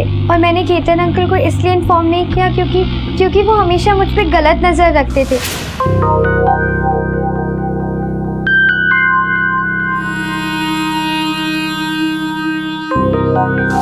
मम्मी को भी वो बुरी नज़र से देखते थे। सर आप प्लीज़ मेरी मम्मा को ढूंढ दीजिए ना। मेरी बात सुनिए सर, वो झूठ कह रही है सर, वो लड़की झूठ कह रही है। वो जैसी दिखती वैसी है नहीं, वो अपनी बिल्कुल माँ पे गई है, अपने फायदे के लिए लोगों को यूज करती है। मैं जानता हूँ कि आप मेरा भरोसा नहीं करोगे, आप उस मिठी का ही भरोसा करोगे, लेकिन मैंने आज तक उसे कभी गंदी नजर से नहीं देखा है सर। वो मेरी बेटी जैसी है सर। अच्छा, तेरी बेटी जैसी है? क्या है ये? अपनी बेटी के साथ कोई ऐसी बातें करता है, ऐसे मैसेजेस भेजता है कि सारे मैसेजेस तूने भेजे। पिछले 6 महीनों से अपनी बेटी जैसी लड़की को रोमांटिक शेरो शायरी भेज रहा है। ऐसा नहीं। और सुन, तू उसके बाप जैसा हो या ना हो, लेकिन हम तेरे बाप जरूर हैं। हमें अच्छी तरह से पता है कि तुझ जैसों को कैसे सुधारना है। नायक सर मेरी बात सुनिए ना सर। राज, अपनी जिंदगी में कुछ लोग इतने मतलबी होते हैं कि किसी और की तरफ उनका ध्यान ही नहीं जाता। वैसे मिथि के पास मोबाइल फोन है ना? हाँ सर। हर एक का मानना है कि पिछले 1 हफ्ते से उसने अंजलि को नहीं देखा। लगभग 1 हफ्ते से तुमने उसको देखा तक नहीं। तो पिछले 1 हफ्ते के अंजलि और मिथि दोनों के कॉल डिटेल्स निकलवाओ और एक एक्टिविटी को अच्छे से चेक करो। सर मिथि का? ये लड़की कुछ ज्यादा ही इंटेलिजेंट है। पिछले 1 हफ्ते से उसकी माँ का कुछ पता नहीं है और उसने इस बारे में ना तो अपने पड़ोसियों से बात की, ना ही पुलिस स्टेशन आई। हमें बहुत बारीकी से तहकीकात करनी होगी। सर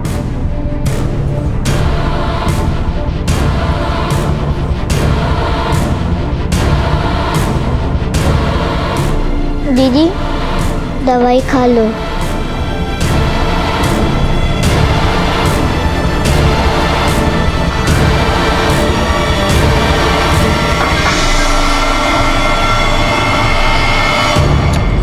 सर, मिथि के कॉल डिटेल्स आ गए हैं, लेकिन एक अजीब बात है, इन दिनों मिथि की किसी रंजन के साथ काफ़ी बातें हो रही हैं और एक आइसोलेटेड जगह पर मिथि का फ़ोन पिछले हफ्ते रेगुलर एक्टिव रहा है।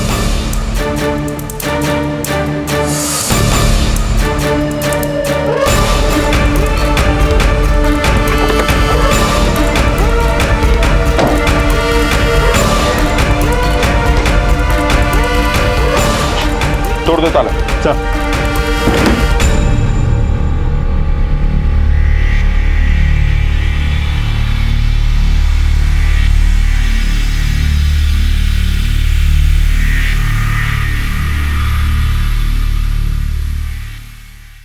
सर सर्कमस्टेंशियल एविडेंस से तो यही लगता है कि किसी को यह बंदी बना के रखा गया होगा। क्या यहाँ अंजलि को रखा गया होगा? हो सकता है। राज, फौरन पता करो कि ये जगह किसकी। सर, मिथि के साथ होने वाली घटनाओं के बारे में जानकारी मिलते ही सतीश को इस बात का एहसास हो चुका था कि अपनी बेटी को इस तरह अपने हाल पर छोड़कर उसने कितनी बड़ी गलती की थी। दूसरी तरफ पुलिस को अंजलि के बारे में अब तक कुछ पता नहीं चला था, लेकिन इतना साफ हो रहा था कि मिथि बहुत कुछ छिपा रही थी। पुलिस ने इस केस को एक बार फिर से ऊपर से नीचे तक खंगालना शुरू किया। दीदी, अगर मम्मा नहीं आई तो हमारा क्या होगा? क्या हमें पापा के साथ रहना पड़ेगा? नहीं साहिल, मम्मा आ जाएंगी। पुलिस है ना, उन्हें ढूंढ निकालेगी। तो चिंता मत कर।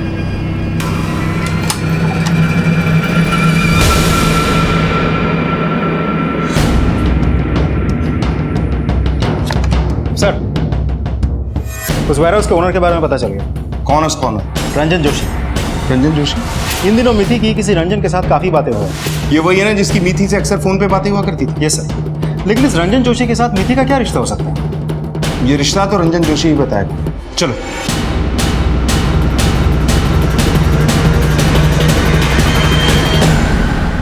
बिना किसी मकसद के तो आप लोग यहाँ आए नहीं होंगे, लेकिन सॉरी, ना मैं इस औरत को जानता हूँ ना इस बच्ची को। देखिए रंजन जी, आपके नंबर से मीठी नाम की लड़की की कई बार बातें हुई हैं और उसकी मां अंजलि लापता है और आपके फार्म हाउस पे किसी को बांध के रखे जाने के निशान मिले हमें। और इतनी बातें काफी हैं हमारे लिए, आपको हमारा मेहमान बनाने के लिए। लेकिन सर, ये दोनों नंबर तो मैंने अपने बेटे ईशान और रोमित को दे रखे हैं। मेरा फार्म हाउस बंद पड़ा है। कहाँ ये आपके दोनों बेटे और कहाँ पढ़ते हैं ये लोग? MG school. तो मिथि तो एमजी स्कूल में पढ़ती है। मम्मा, आप कहाँ चले गए हो?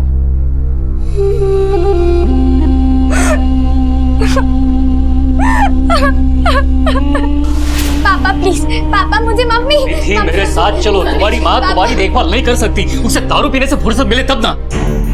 और तेरे अकेले के बच्चे नहीं हैं, ये मेरे भी बच्चे हैं और मैं इन्हें अपने साथ रखूंगा। अगर इन्हें ले जाना है ना सतीश, तो मेरी लाश पर से गुजरना होगा, समझे तुम? अपने बच्चों के लिए मैं कुछ भी कर सकता हूँ। हमेशा अपने बारे में सोचते हो ना तुम, और मैं बस एक शोपीस बन के रह गई। मेरे अरमान, मेरी ख्वाहिशें, मेरा प्यार, सबको कुचलकर तुमने दूसरी शादी कर ली और मेरे जीने का सहारा भी छीनना चाहते हो।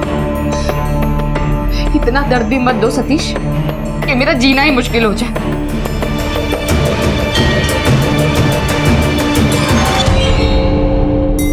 देखना बेचारी बच्ची को, बाप छोड़ के चला गया और माँ दिन भर बेवड़ी की तरह पी के पड़ी रहती है। तनी क्या होगा बच्चों का।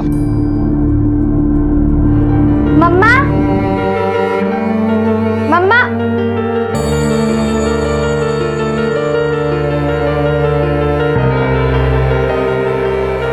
मम्मा पीना क्यों नहीं छोड़ देती हैं?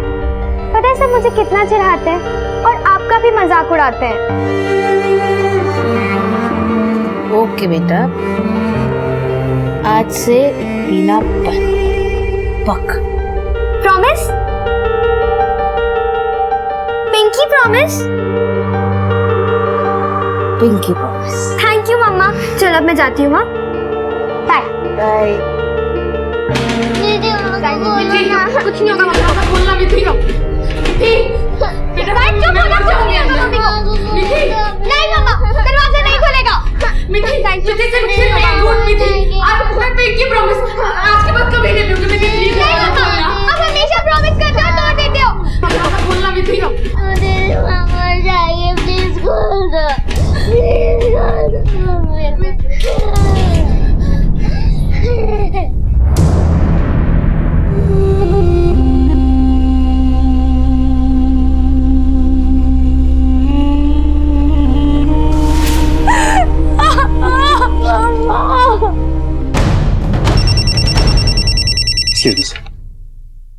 हेलो,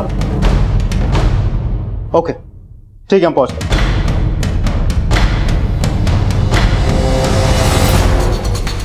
सर मैंने ही आपको फ़ोन किया था, देखिए बॉडी की बदबू आ रही है।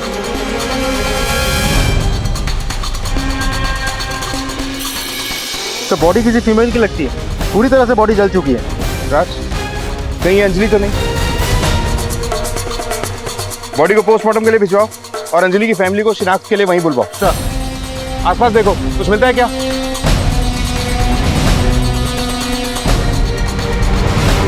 राज, सर, यहाँ ये देखो, गाड़ी के टायर के निशान। हो सकता है बॉडी को कार में डाल के यहाँ डंप किया गया। गाड़ी शायद इस तरफ से आई थी। इस रास्ते पे जितने भी सीसीटीवी कैमरास हैं, सबकी फुटेज चेक करवाओ। सर,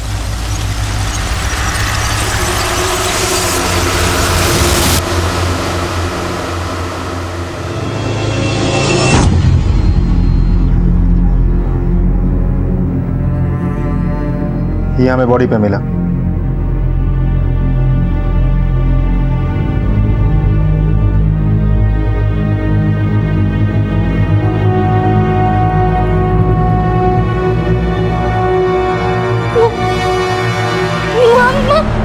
मम्मा,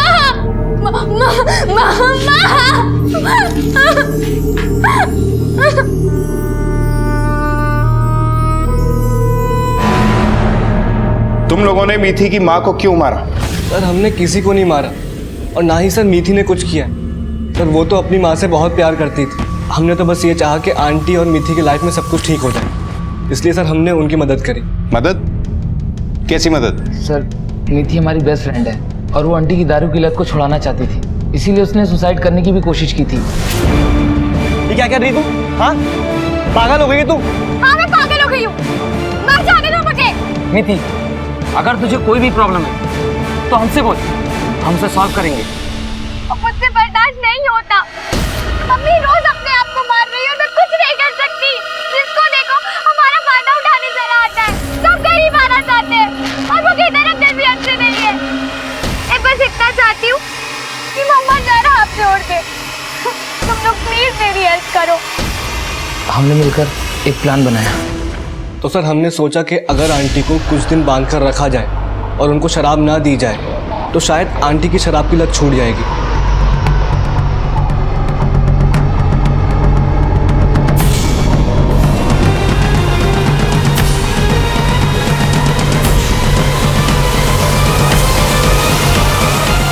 सर मीठी अपनी माँ से शराब ना पीने के लिए सर रोज भीख मांगती थी। मम्मा, मम्मा आपने मुझे प्रॉमिस किया था ना कि आप शराब छोड़ देंगी। छोड़ दीजिए ना मम्मा प्लीज। मिठी, ये क्यों कर रही है तू? हाँ बेटा, बेटा मुझसे नहीं छूटती है शराब। तू मुझे घर ले चलना। नहीं मम्मा, जब तक मुझे यकीन नहीं हो जाता कि आप शराब के बिना रह सकती हैं, मैं आपको घर नहीं ले जाऊंगी। पागल हो गया है क्या मिठी? बोल मुझे मिठी। मैं नहीं छोड़ सकती शराब। मिठी प्लीज मुझे घर ले चल। सर 22 तारीख की रात को आंटी हमें चकमा देकर भाग गई।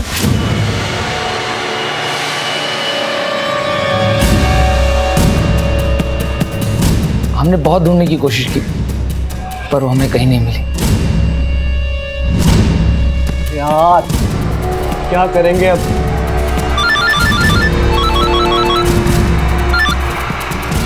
हाँ मिठी।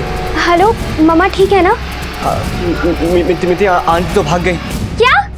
सर हमने कुछ नहीं किया, वो भी सर हम अपने बेस्ट फ्रेंड की मॉम के साथ ऐसा करेंगे? सर हमने कुछ नहीं किया सर। सर हम चाहते थे कि हमारी फ्रेंड की लाइफ में सब कुछ ठीक हो जाए। इस मीठी को लेके आओ, देखते हैं अब इसे क्या कहना है। दीदी कहाँ जा रहे हो? तो दूध खत्म कर, मैं तब तक आती हूँ।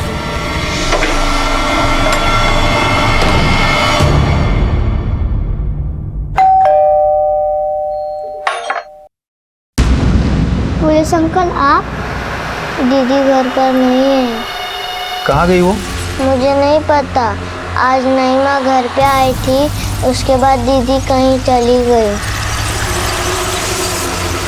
बेटा शांत हो जाओ। मिठी शांत हो जाओ। क्या चल रहा था? आवाज कैसी आ रही थी? जिन्हें वो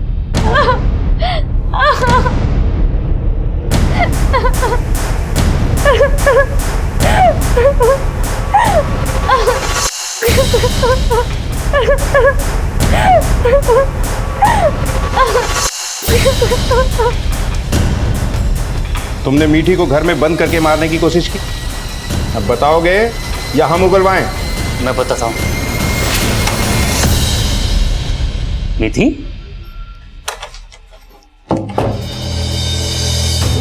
मीठी,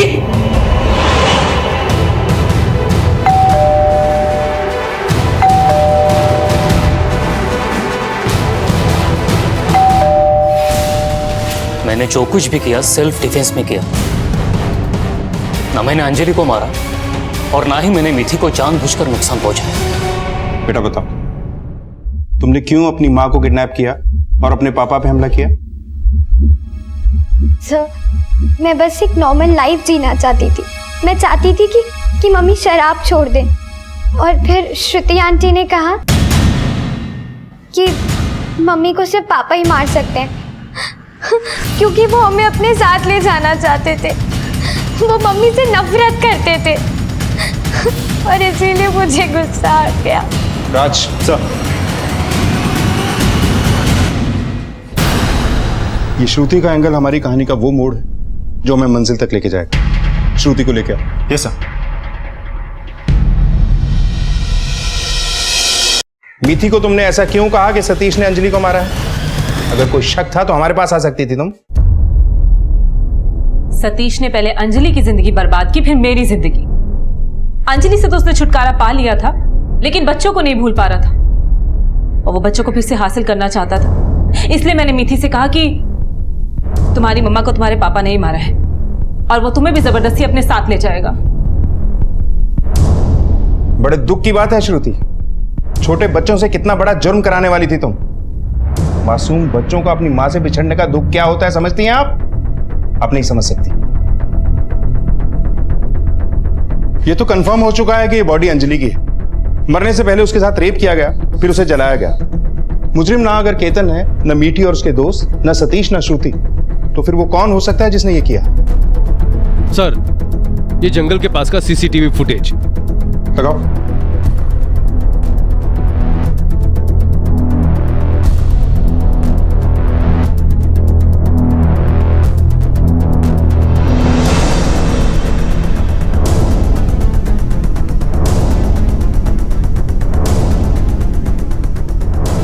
ये ब्लैक कलर की सेडान इसी रास्ते से जंगल की तरफ जा रही है। पता करो ये कार किसके नाम पे रजिस्टर्ड है। सर,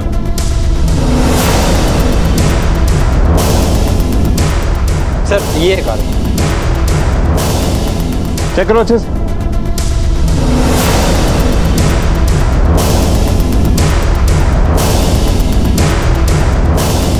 सर ये देखिए, पकड़ो इसे। ले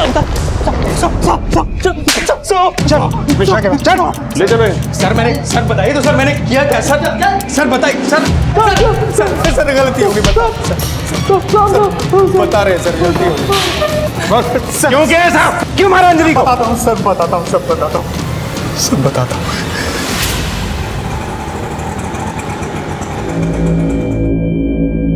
वॉचमैन, जी मैडम। शराब के लिए 200 रुपए चाहिए। मैं बाद में लौटा दूंगी तेरे को। अरे मेरे पास पैसे नहीं मैडम। देखना। हाँ क्या हुआ? अरे साहब वो अंजलि मैडम है, वो पैसे मंगा रहे। अच्छा, ये लो ऑटो वाले को दे दो, मैं देखता हूँ। जी साहब। आइए अंजलि, आप मेरे साथ आइए। कहाँ? आइए तो सही, मैंने आपके लिए बढ़िया शराब का इंतजाम किया है। आइए, पीने में मजा आएगा आपको। आइए आइए।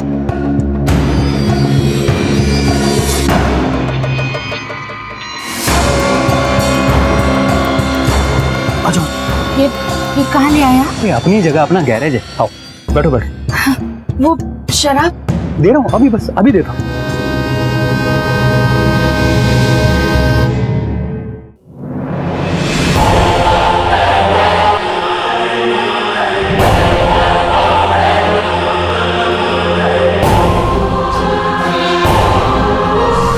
वो मदद के लिए चिल्ला रही थी और हम लोग बहुत डर गए थे कि अगर पोल खुल गई तो सारी जिंदगी जेल की सलाखों के पीछे काटनी पड़ेगी। जुर्म पे चाहे जितने भी पर्दे डाल दो, वो सच को छुपाने के लिए काफी नहीं होता। तुमने जो किया उसके लिए तुम्हें सजा तो मिलेगी, लेकिन मैं चाहता हूं कि फांसी हो तुम।